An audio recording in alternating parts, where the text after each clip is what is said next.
No. I don't know anything about that. No. I would not be happy at all because under the circumstances, GMC has basically shut their doors and shut their ears to my complaints, as well as the thousands of other people that are driving vehicles with unsafe airbags in them that GM refuses to service. That's sad. That takes our voices away. I think that would be terrible as far as freedom of speech goes, because as consumers, like, we had no recourse against Heartland, but at least we can put our story out there. We can let other people know what happened to us and maybe prevent people from purchasing from that company and having a similar problem. But if, like you said, that we wouldn't be able to do that anymore, how are consumers supposed to get the stories out of things that go wrong with companies? Well, I mean, I think that's free speech is what this country was founded on. And, obviously, if people don't have a platform to be able to express their concerns, express their problems, then, to me, you're just silencing everybody at the expense of the consumers. I think it was a great policy that started back in 1996. And what they're trying to do now is eliminate great people like Piss Consumers and Neil Garfield and all these people who are actually helping us, the American citizens, because of all the shams that go on every day. And a lot of us are hardworking. We don't have time to research this.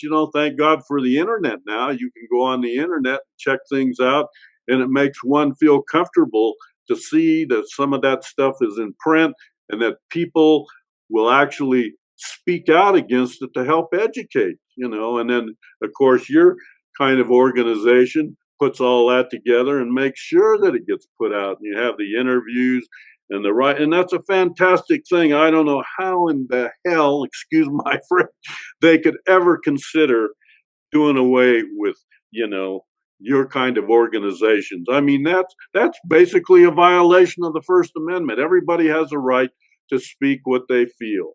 And as long as you're not creating libel and you're not telling lies, there should be no law against that.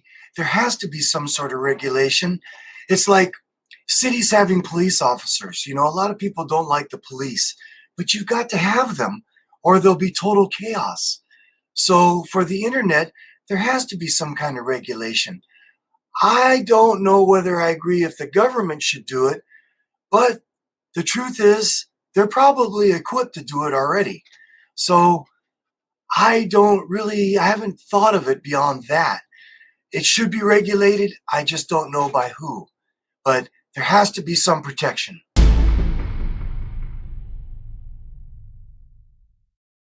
I would tell the Senate, number one, we've got the right to speak.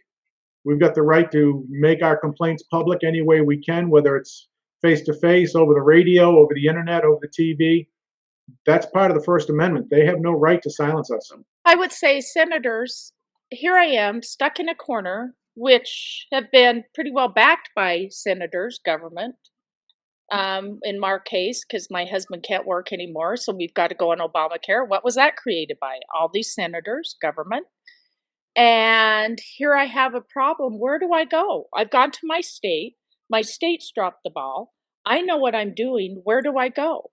Well, by being able to bounce off, being able to have, that's why the internet exists. It's instant communication. I don't have to go down and this is like knocking door to door to my customer, to my neighbors.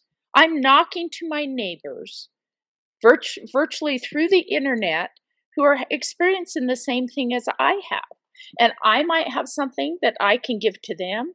They might have something that they can give to me. This is neighbor by neighbor contact. This is nothing else. And it's what the internet was created for. Wake up, senators. Become in touch with technology. That's what the internet's about. Might as well wipe off the internet. It's being able to touch neighbors that have the same virtual neighbors that have the same interests that I have. whether that's positive interest, whether that's negative interest, whatever it is. It's no different than that. Wipe out Instagram if neighbors to neighbors can't talk to each other. So we can talk about positive things, but we can't talk about problems we're having to solve together? Really? That seems a little discriminatory. And I would say very wrong.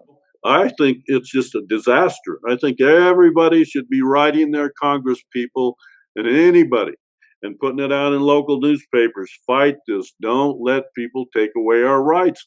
It seems to be that that's the going thing these days, that they want to take all the rights away from us that we've had for years, you know. So I just don't agree with that at all.